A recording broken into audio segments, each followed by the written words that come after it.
Hi, good morning. It's early. And this is a reflection on lesson 142 of A Course in Miracles. This is another a review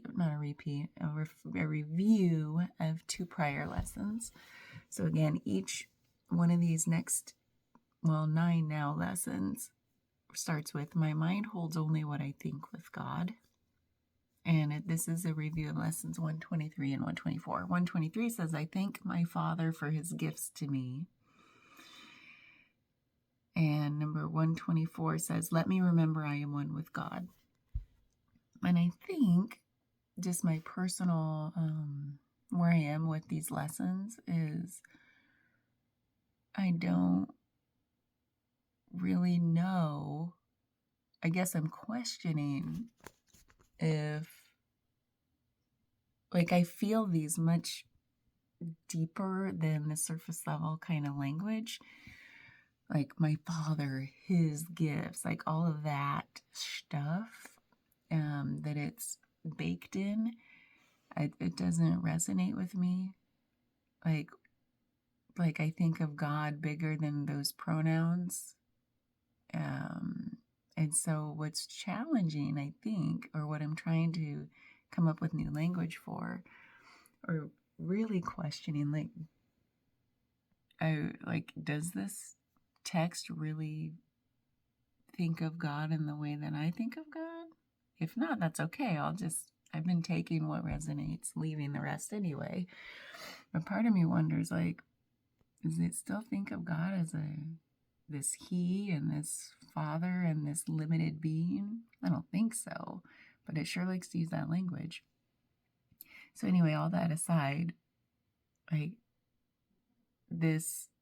I thank my Father for his gifts to me, so I thank God for God's gifts to me, I even think of God bigger or deeper than that. Like these gifts, there's just such a powerful creator presence with God that and I even think of it in a more, with more humility than that.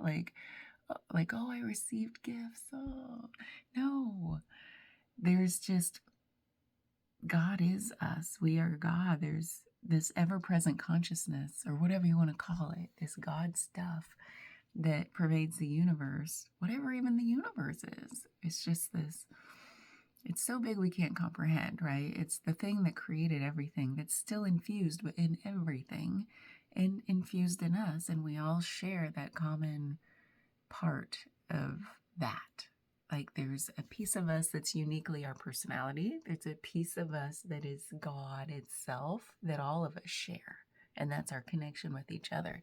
So when my belief systems have a hard time latching into this language, I feel like I am undeepening my understanding of God just to connect with these lessons sometimes. And I don't think that's the intention.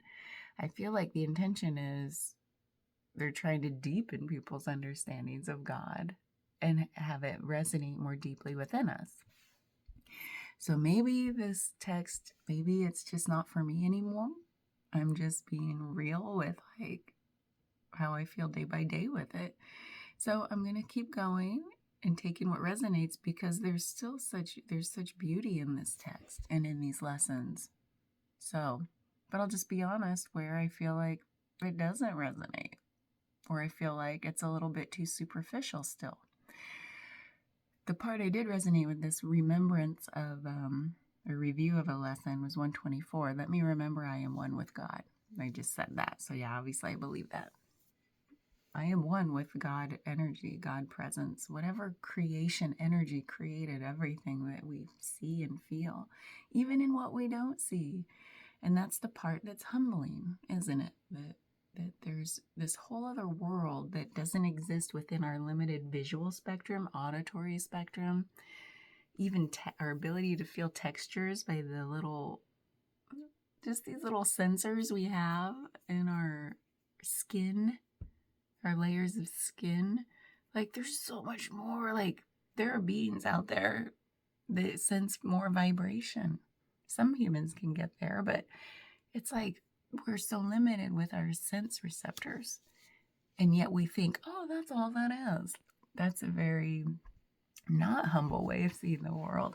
So I try to keep challenging myself and through these lessons to be like, there's so much we don't know that we don't perceive with our senses. Even with our mind's imagination, there's so much we can't grasp. And that's humbling. And that's what I think of God. God is just this humbling, wow. So anyway, that's where I am with lesson 142. Bye.